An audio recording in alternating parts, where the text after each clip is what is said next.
মার্কিন president Donald Trump ইরানে হামলার বিষয়ে বলেছেন, আমরা যদি 2 সপ্তাহের মধ্যে হামলা না করতাম তাহলে তারা একটি পারমাণবিক অস্ত্র পেয়ে যেত। তিনি বলেন, পাগলাটে মানুষের হাতে পারমাণবিক অস্ত্র থাকলে খারাপ কিছু ঘটে। হোয়াইট হাউসে এক গোলটেবিল বৈঠকে বক্তব্য দেওয়ার সময় তিনি এসব কথা বলেন। ইরান দীর্ঘদিন ধরেই বলে আসছে যে তাদের পারমাণবিক কর্মসূচি শান্তিপূর্ণ, কিন্তু আন্তর্জাতিক পারমাণবিক শক্তি সংস্থা বা আইএই এর মহাপরিচালক মঙ্গলবার সামাজিক মাধ্যমে লিখেছেন, সংস্থাটি এই বিষয়টি নিশ্চিত করতে পারছে না।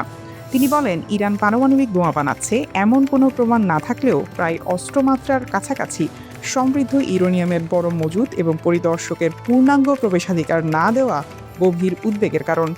সে কারণেই হামলা চালানো হয়েছে বলে দাবি করেছেন তিনি। তবে ইরান ব্যাপক মাত্রায় পাল্টা হামলা চালিয়ে এর জবাব দিয়ে চলেছে।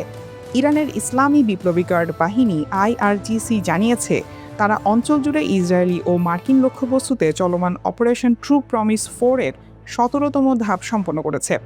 বুধবার এক বিবৃতিতে এই ঘোষণা দেয় তারা। তেল আবিব ও ওয়াশিংটনের পক্ষ থেকে ইসলামী প্রজাতন্ত্রের বিরুদ্ধে উস্কানিমূলক আগ্রাসনের জবাবে শুরু হওয়া এই অভিযানের 5ম দিন ছিল সেদিন। বিবৃতিতে বলা হয়, 7টির বেশি অত্যাধুনিক রাডার সফলভাবে ধ্বংস করার মাধ্যমে অঞ্চল জুড়ে যুক্তরাষ্ট্র ও দখলদার জায়নবাদী শাসনের চোখ অন্ধ করে দেওয়া হয়েছে। বিবৃতিতে আরও বলা হয়, যুক্তরাষ্ট্রের THAAD ক্ষেপণাস্ত্র প্রতিরক্ষা ব্যবস্থা ভেদ করা হয়েছে।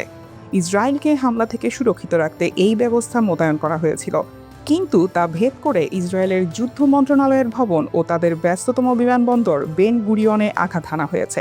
অভিযানের সাফল্যের প্রমাণ হিসেবে আইআরজিসি জানায়, 100 ঘণ্টা ধরে দখলকৃত ভূখণ্ড জুড়ে সাইরেনের অবিরাম শব্দ এবং আশ্রয় কেন্দ্রে অবৈধ বসতি স্থাপনকারীদের দীর্ঘ সময় ধরে অবস্থান করতে বাধ্য হওয়া এই সাফল্যের সাক্ষ্য বহন করছে।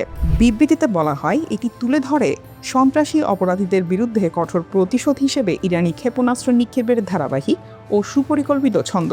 তারা আরও সতর্ক করে জানায়, আগামী দিনগুলোতে হামলা আরও তীব্র ও বিস্তৃত হবে। এই পর্যন্ত অভিযানের বিভিন্ন পর্যায়ে আইআরজিসি অঞ্চল জুড়ে সংবেদনশীল ও কৌশলগত লক্ষ্যবস্তুতে শত শত ব্যালিস্টিক ক্ষেপণাস্ত্র ও বিস্ফোরক বোঝাই ড্রোন পাঠিয়েছে। এই লক্ষ্যবস্তুর মধ্যে ছিল তেল আবিব শহর ও দখলকৃত নগরী আল কুদস, পাশাপাশি কুয়েত, বাহরাইন, কাতার সহ বিভিন্ন দেশে ছড়িয়ে থাকা মার্কিন ঘাঁটি ও স্বার্থ সংশ্লিষ্ট স্থাপনা।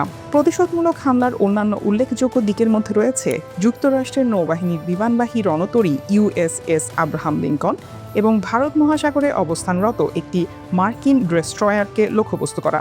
বুধবার আইআরজিসি আরও ঘোষণা দেয়, তারা অঞ্চলের সবচেয়ে বড় মার্কিন ডেটা সেন্টারের বিরুদ্ধে একটি গুরুত্বপূর্ণ আঘাত হেনেছে। তারা লক্ষ্যবস্তু হিসেবে বাহরাইনে অবস্থিত আমাজন ডেটা সেন্টারের নাম উল্লেখ করে। বিবৃতিতে বলা হয়, শত্রুর সামরিক ও গোয়েন্দা তৎপরতায় এসব কেন্দ্রের ভূমিকার জন্যই হামলা চালানো হয়েছে।